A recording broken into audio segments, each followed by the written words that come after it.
Amados hermanos, es nuevamente una bendición estar juntos. Damos gracias al Señor por este tiempo y por todos los tiempos que hemos tenido de estar frente a una palabra del Señor. Si hay algo que debiéramos agradecer en estos tiempos es que la palabra del Señor no ha faltado, que todos los días hay una palabra del Señor que nos ha alimentado, nos ha corregido y nos ha llevado a poder reconocer que hay uno que es poderoso y está sobre nuestras vidas, que no dependemos de nosotros. Gracias al Señor por estos tiempos, ¿no? Gracias al Señor por podernos unir de esta forma, pero nuestro espíritu está unido en Cristo el Señor. Nos unimos a la iglesia del Señor, a la iglesia universal del Señor, para estar juntos frente a una palabra. Hoy día nuevamente nos sentamos a la mesa para comer del Señor, para poder alimentarnos del verdadero pan. La última vez que estuvimos juntos, estuvimos compartiendo allí en hebreo. Comenzábamos y estábamos allí revisando qué es la fe, cuál es la raíz de la fe, cuál es la fe que debemos tener, la que sostiene nuestras vidas. Y hoy hay una necesidad entonces de poder saber, de poder reconocer que esa fe cómo la vivo, cómo la practico al día a día. Así como todos estos hombres que están en la Escritura, cómo tomo esa fe, cómo tomo esa visión del Señor y la pongo por vida en el quehacer diario, en el vivir diario, en el día a día, en el minuto a minuto, cómo se manifiesta esa fe conociendo al Señor y reconociéndolo a Él como el Cristo, como el Hijo del Dios viviente. Me parece a mí que un ejemplo que podría ayudarnos hoy está allí en el libro de Lucas. Ubique, por favor, Lucas capítulo 7. Y si quiere inmediatamente, para ir comparando algunos textos, ve allí también Mateo capítulo 8. Lucas 7 y Mateo 8 es la misma narrador allí, la misma narración, pero hay algunas cositas que nos ayudan en uno y en el otro juntos. Partamos allí en Lucas capítulo 7. Lucas 7.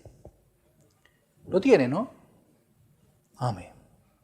Amén. Versículo 1 dice allí: después que hubo terminado todas sus palabras al pueblo que le oía el Señor, ¿no? Entró en Capernaum, y el siervo de un centurión, a quien éste quería mucho, estaba enfermo y a punto de morir. Cuando el centurión oyó hablar de Jesús, le envió unos ancianos, los judíos, rogándole que viniese y sanase a su siervo. Amén. Amén al Señor. Usted sabe que en el tiempo del Señor, el pueblo judío estaba sometido al poder romano.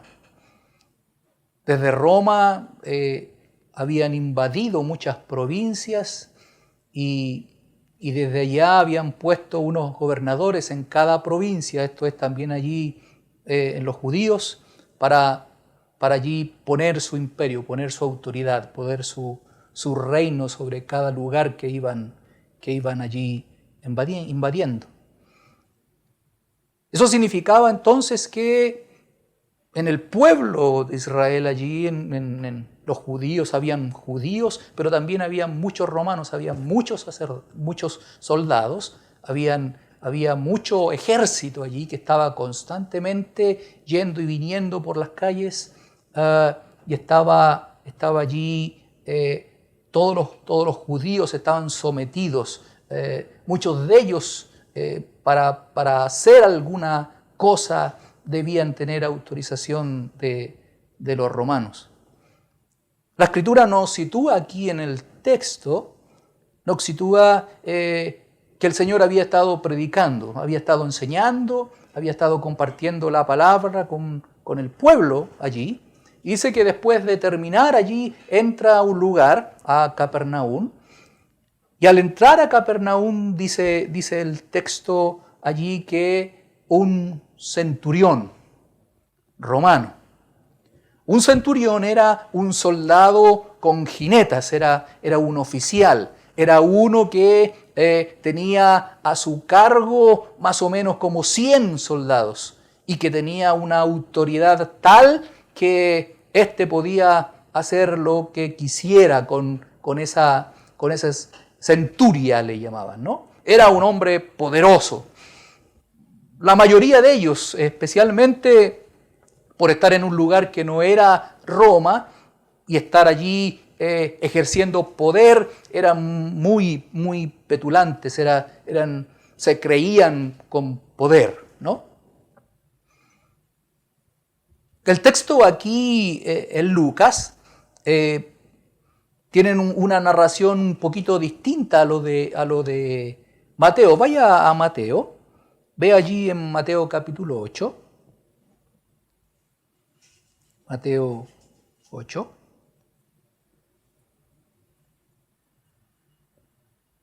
Dice allí el verso 5, usted puede verlo allí.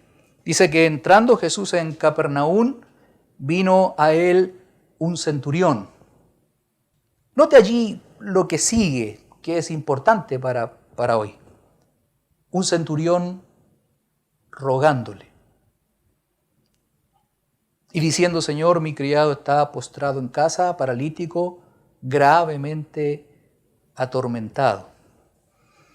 Era muy raro que un romano, que un soldado cualquiera, especialmente un oficial romano, era muy raro que fuera a rogar a un judío a hacer algo.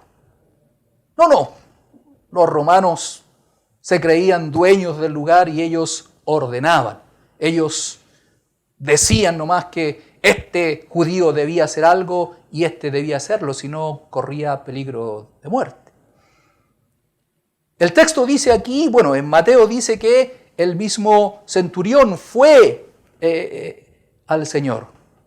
Y fue al Señor para rogarle, ¿no?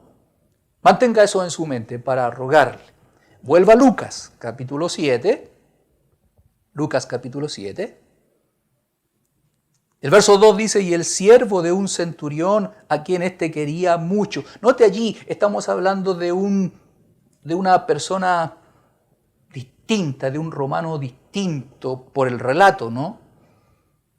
Cada romano tenía siervos que eran definitivamente esclavos y no tenían la costumbre. En Roma así se hacía por tiempos, ¿no? Al creerse señor, los romanos principalmente a sus siervos no los trataban bien, sino ellos los tenían allí como una cosa porque ellos habían comprado, habían pagado por tenerlo allí.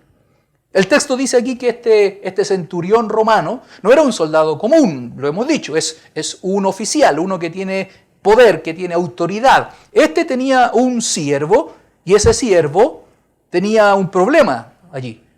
En Mateo dice que estaba paralítico y muy atormentado. Aquí el texto dice estaba enfermo y a punto de morir.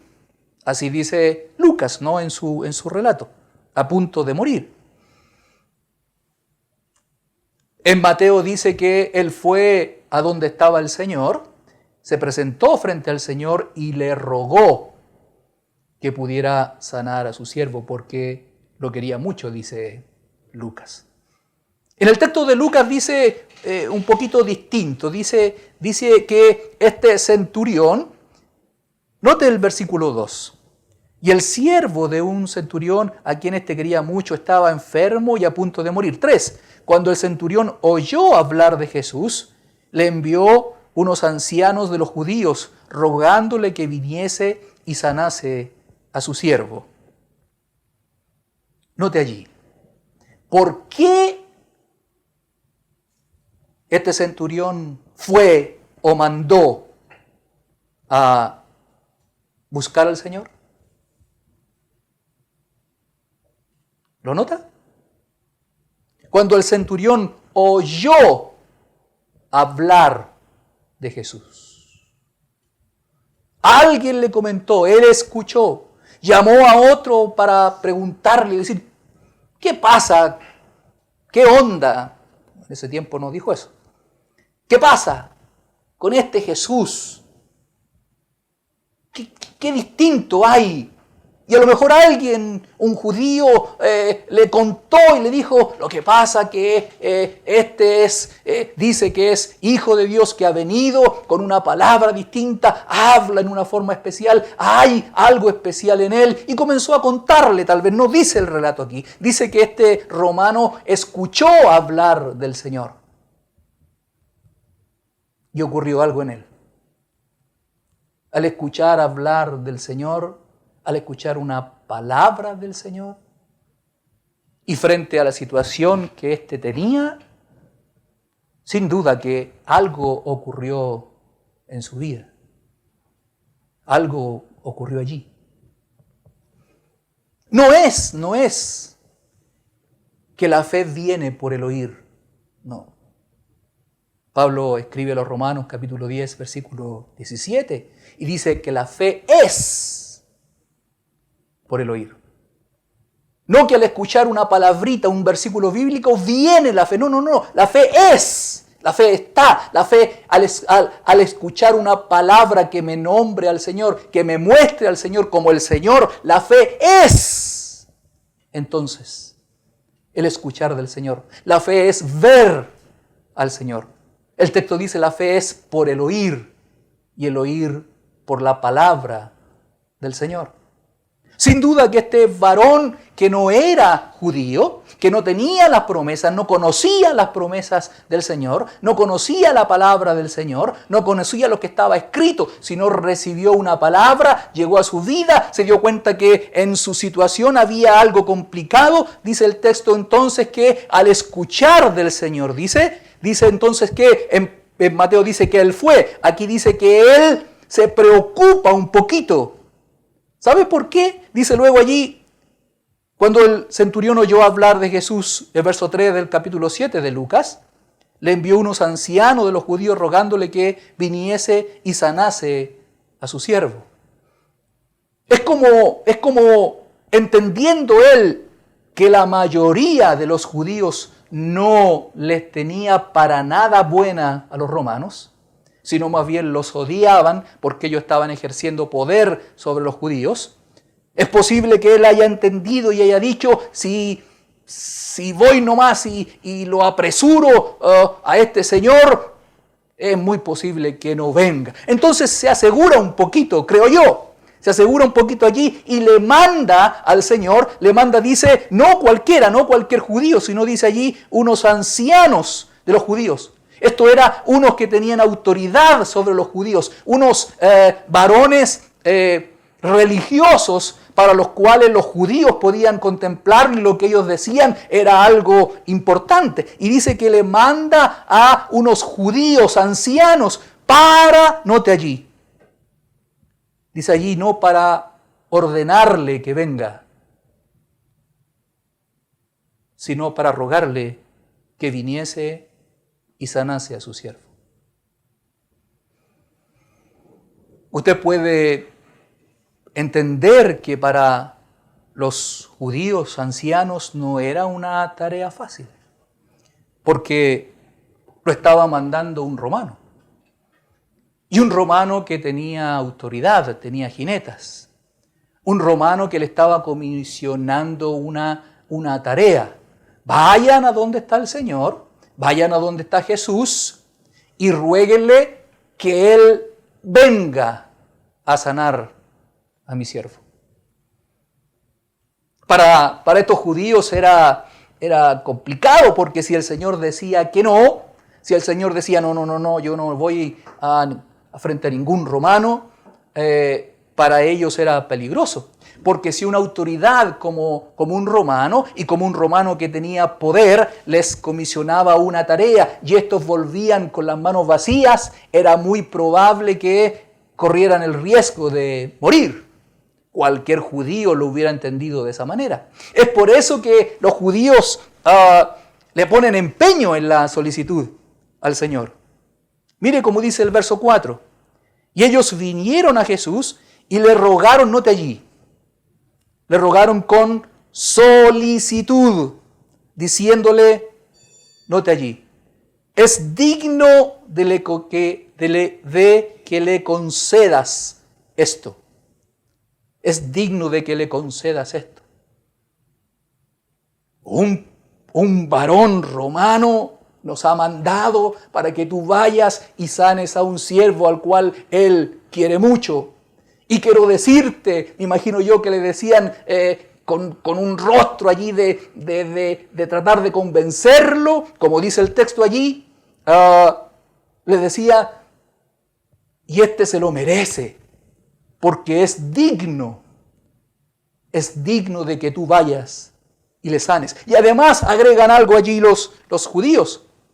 Versículo 5. Porque ama a nuestra nación y además nos edificó una sinagoga. ¿Qué significa? Se lo ha ganado. Se ha ganado que tú le atiendas. Se ha ganado que tú vayas. Se ha ganado que tú tomes en cuenta la necesidad de este romano y vayas y sanes a su siervo. Se lo merece. Y además Él nos ha hecho una sinagoga. El verso 6 dice, y Jesús fue con ellos. En Mateo dice, voy y le sanaré. Luego dice aquí el texto, pero cuando ya no estaban lejos de la casa del centurión, el centurión entonces dice ahora que le envía otra comitiva, pero ahora ya no le envía una autoridad que él entendía que eran para los judíos, sino que ahora le manda a alguien más cercano. Dice el texto que le mandó unos amigos, unos cercanos a él, unos que podían entenderlo aún más. Le manda a alguien que era más íntimo de él, ¿no? Y dice que le manda a estos amigos para decirle, Señor, yo sé que tú vienes a mi casa. Note allí, verso 6. Les manda unos amigos diciendo, Señor, no te molestes, pues no soy digno de que entres bajo mi techo. ¿Qué le habían dicho los judíos ancianos al Señor? Este es digno, se lo merece, nos ha hecho una sinagoga. No, él debe ser considerado por ti en lo que está pidiendo. Tiene él un buen currículum para que tú vayas y hagas lo que él dice. Sin embargo, aquí dice que luego le manda unos amigos. En Mateo dice que él va y él dice, Señor, no soy digno de que entres a mi techo. ¿Sabe qué significaba eso para ese tiempo? Significaba que si alguien, especialmente alguien, entraba a la casa de un romano, y un romano con jinetas, un romano oficial, significaba que cualquiera que entrara, especialmente judío, si entrara a esa casa, se ponía bajo la cobertura de esta autoridad, bajo el poder de Roma, a partir de aquel que vivía en esa casa. Este romano entonces, quiero insistir, que era poderoso, que tenía jinetas, que tenía autoridad, este romano entonces va o le manda a unos amigos para decirle al Señor, Señor, yo sé que tú vienes, sé que has atendido mi solicitud, pero quiero decirte que no soy digno de que tú entres a mi casa, no soy digno de que yo sea mayor que tú, no soy digno que tú te pongas bajo mi cobertura, bajo mi techo. No soy digno. Mire cómo dice allí lo que sigue. Versículo 7. Por lo que ni aún me tuve por digno de venir a ti. Pero como si era un romano, era soldado, era un centurión, tenía autoridad, tenía jinetas. ¿Cómo no es digno? ¿Cómo frente a un judío que estaba bajo el poder de Roma? ¿Saben ustedes? Cuando los romanos eran llamados por César en Roma, para ellos era lo máximo, era estar frente a una misma deidad. César nos está llamando. Y cada uno de ellos se sentía gozoso porque no eran dignos de estar frente a esa presencia. Este romano le está diciendo al Señor, ¿sabes qué, Señor? No soy digno ni siquiera de ir yo a ponerme frente a ti. ¿Sabe cuál era la visión de este romano frente al Señor? No estaba viendo a un judío. No estaba viendo a un religioso. No estaba viendo a uno que predicaba bonito y enseñaba muchas cosas. Estaba viendo a uno que tenía poder y autoridad. Estaba viendo a uno que estaba sobre toda autoridad, inclusive la que él tenía. Porque el texto dice luego, si usted puede leer allí, el texto dice luego, versículo 8, se compara a él diciendo, porque también yo soy hombre puesto bajo autoridad y tengo soldados bajo mis órdenes. Y digo a este, ven y va, y al otro, ven y viene, y a mi siervo, haz esto, y lo hace. Está diciendo, yo tengo autoridad, yo le puedo decir a este, le puedo decir al otro, ven, y él tiene que venir, va a venir. Le puedo decir a mis soldados, a todos los que tengo, les puedo dar una orden y estos van a hacer, y yo estoy bajo también autoridad. Pero Señor, dice allí, no es necesario que vayas. Di la palabra, porque tú tienes autoridad. Porque hay una palabra en ti. Hay una gloria en ti que yo puedo ver y puedo reconocer que así como yo le digo a este ven y va, a este anda y va, tú tienes una palabra para declarar. Y la palabra que tú digas es una palabra que se va a hacer.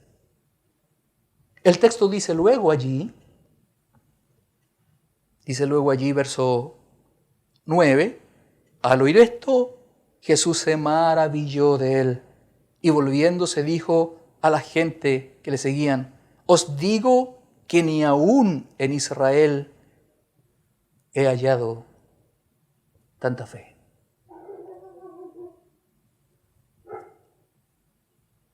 Este varón tenía fe solamente que el Señor podía sanar a su siervo, o veía algo más, o había reconocido que no estaba frente a cualquier hombre que hablaba bonito, sino estaba frente a uno que le había sido dada toda autoridad y todo poder y todo señorío.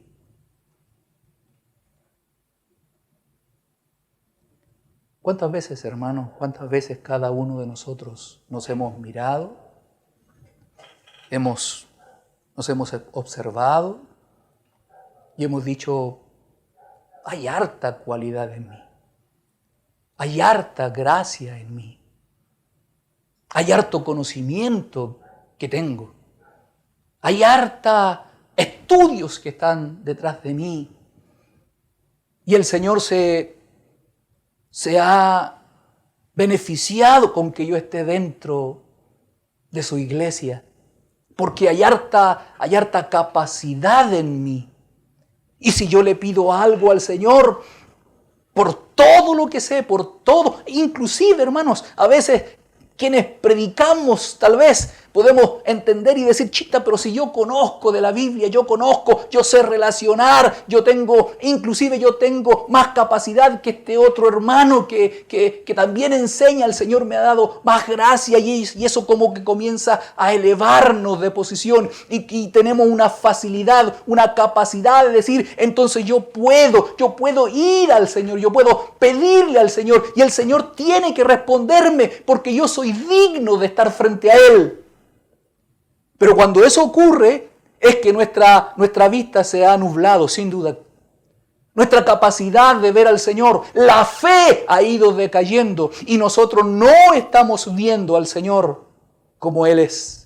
No estamos viendo al Señor que el Padre le dio un nombre que es sobre todo nombre. No estamos viendo al Señor que es soberano en todas las cosas y Él hace lo que Él quiere porque Él tiene propósito para cada uno de nosotros.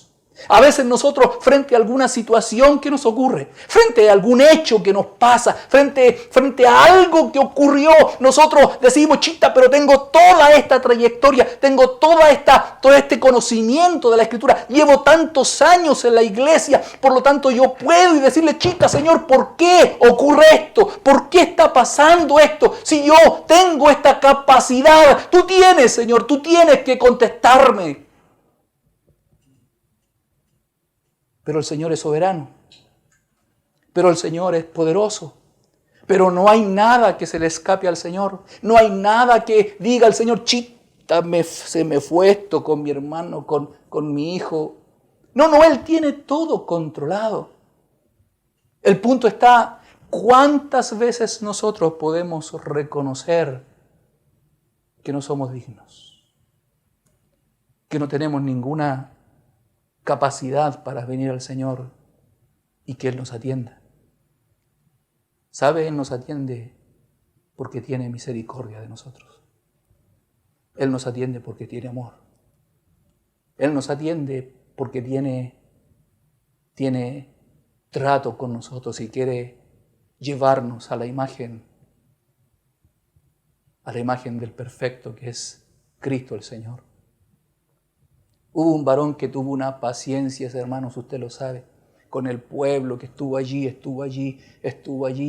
soportó, el pueblo venía, él estaba allí, en algún minuto él se desahogaba y decía, chita, este pueblo tuyo, Señor, que es difícil. Y se mantuvo, estoy hablando de Moisés. Y en un momento cuando él quiere hacerlo a su manera, cuando él entiende que es un líder, cuando él entiende que llevaba mucho tiempo con el pueblo y podía entonces manejar el pueblo, no, se le olvida que era el Señor el que cubría todas las cosas allí. Entonces él hace algo distinto a lo que Dios le había dicho. Y Dios le dice, no vas a entrar con el pueblo, por cuanto me desobedeciste. No, tú no vas a entrar. Pero Señor, si soy digno, tengo todo este tiempo haciendo cosas, tengo todo este tiempo aquí yendo a la iglesia, a los cultos, tengo todo este tiempo escuchando tu palabra, tu voz, tengo todo este tiempo de estar allí frente a ti buscándote, Señor.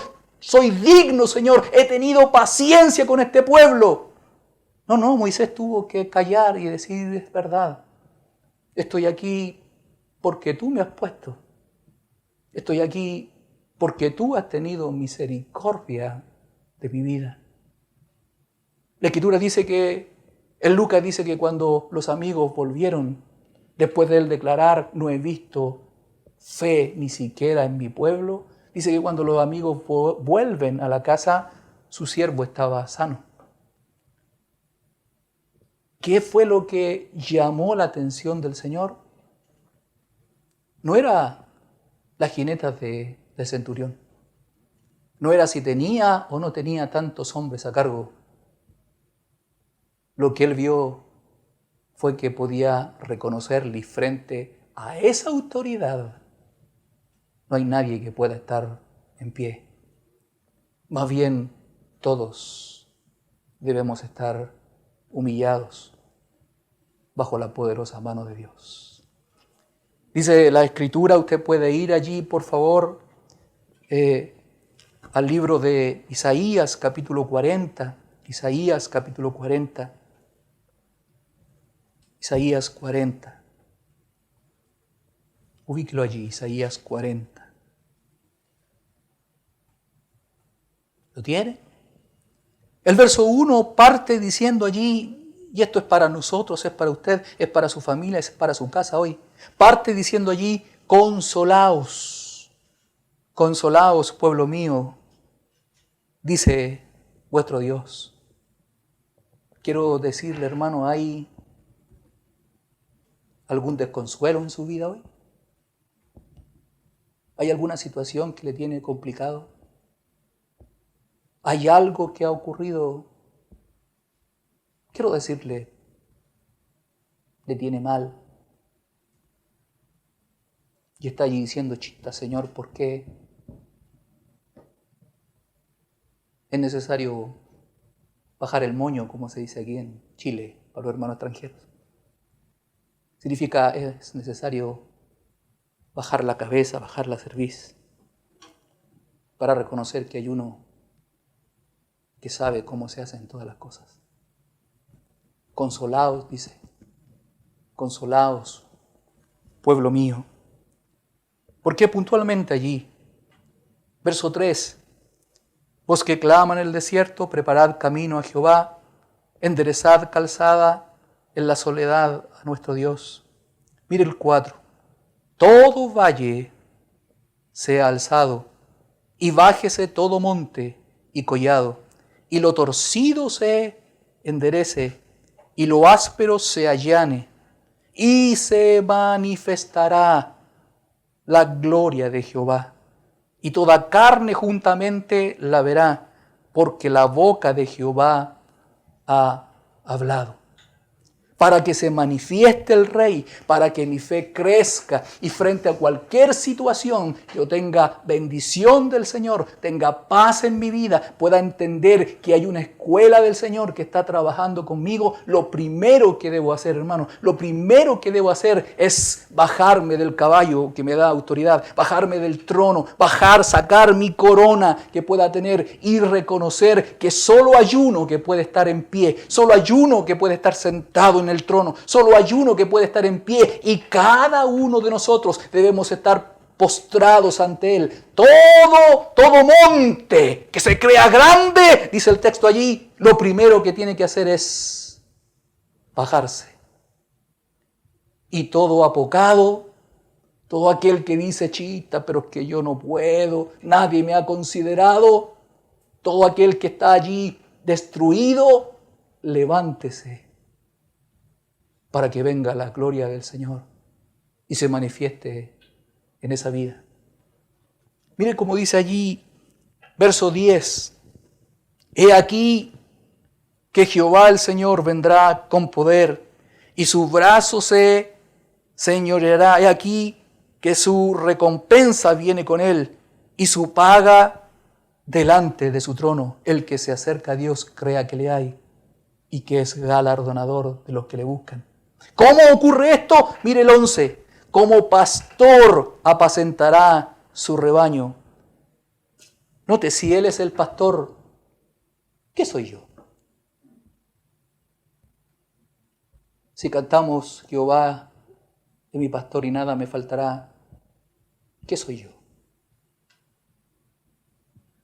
¿Un centurión? ¿Uno que tiene autoridad? ¿Uno que puede? ¿Uno que tiene capacidad? ¿Uno que conoce la Escritura? ¿Uno que enseña muy bien? ¿Uno que tiene gracia? ¿O soy una oveja? Y una oveja es indefensa. Una oveja es débil.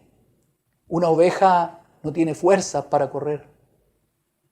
Pero cuando se pone bajo el pastor, la Escritura dice que el pastor le cuida, le protege, le sustenta. Aunque ande por valle de sombra o de muerte, dice el Salmo 23, no temeré mal alguno. ¿Cómo se aplica la fe?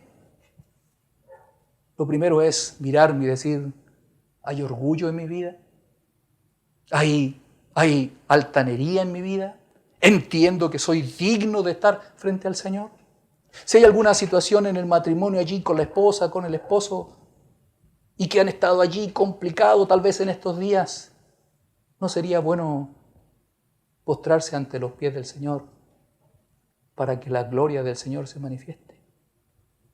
Y venga la fe de Dios, que es su Hijo Jesucristo, y le tome y le levante y comience allí a trabajar por una palabra en la vida de cada uno. ¿Tiene un hijo complicado? Hijo, ¿tienes alguna situación complicada en tu vida? ¿Tienes unos papás que a lo mejor tienen alguna complicación y te afectan? Es bueno bajarse, es bueno postrarse ante el Señor. Es bueno reconocer que hay uno solo que está bien sentado en su trono. Hay uno solo que tiene toda autoridad y todo poder.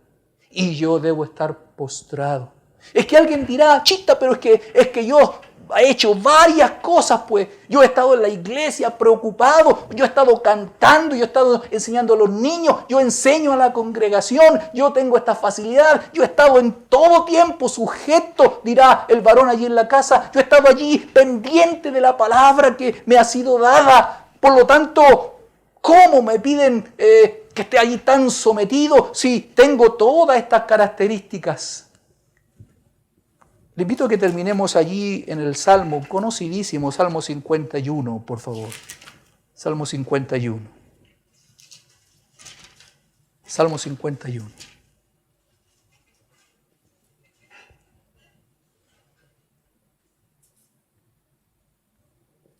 ¿Lo tiene?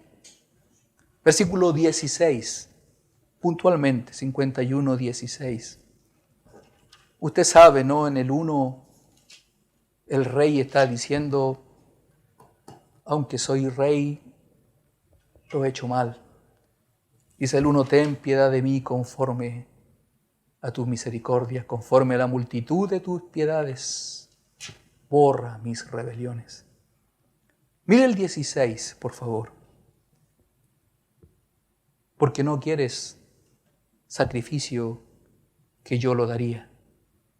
No quieres holocaustos. Él es digno porque nos hizo una sinagoga.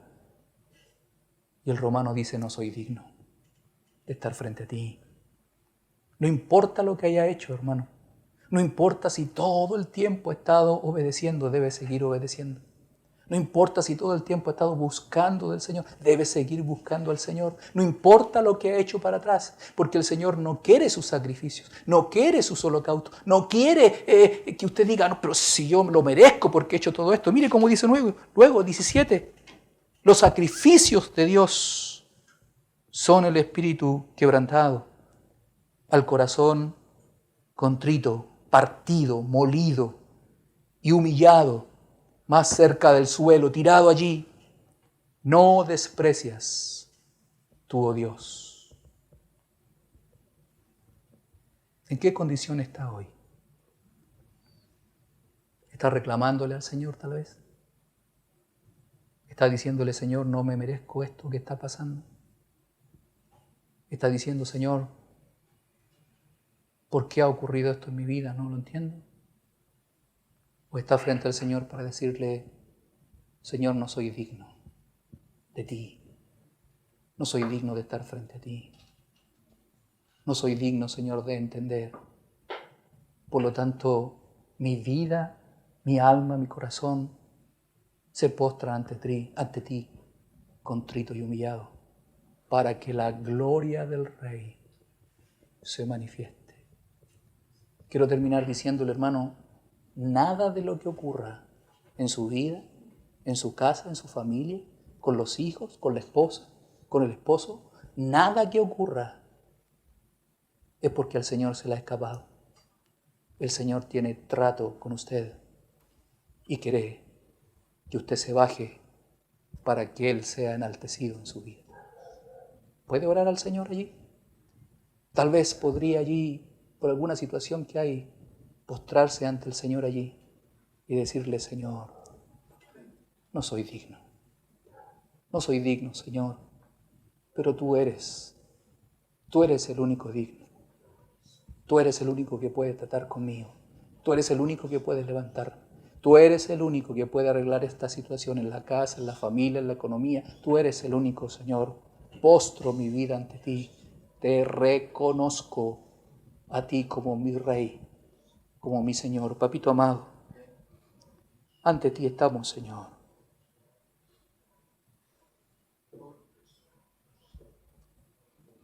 Ante tu presencia estamos en esta noche, Señor.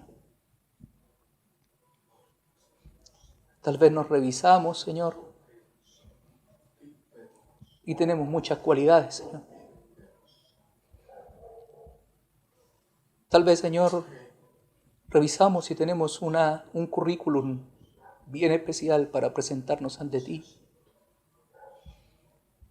Pero ninguna de esas cualidades, ninguno de ese currículum, ninguno de mis pensamientos sirve si mi vida no es derramada delante de tu presencia. Si el matrimonio no se derrama delante de ti, si el joven no se derrama delante de ti, si el siervo del Señor no se derrama delante de ti, nada sirve de lo que hayamos hecho, nada sirve de lo que estemos haciendo, nada sirve del conocimiento que tú nos has dado, si mi vida no se humilla frente a tu presencia para reconocer que tú eres el Señor, que tú eres el Rey. Te pedimos perdón, Señor. Te pedimos, Señor, que tu misericordia opere en nuestras vidas. Te pedimos, Señor, que tu gracia se haga presente en nuestros corazones. Y ponga, Señor, ponga de tu propósito en nuestras vidas. Venga fe a nosotros para poder verte como el Rey y el Señor y aquel que tiene todo el control de todas las áreas de mi vida. En el nombre de Jesús. Amén.